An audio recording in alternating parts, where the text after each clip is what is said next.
বুঝি দীপ্তিরূপে ছিলে সূর্যালোকে,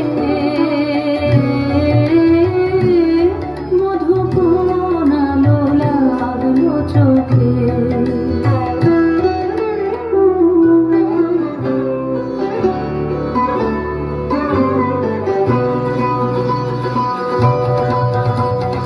দিন তোরা আমায় নূতন করে দে নূতন আভরণে।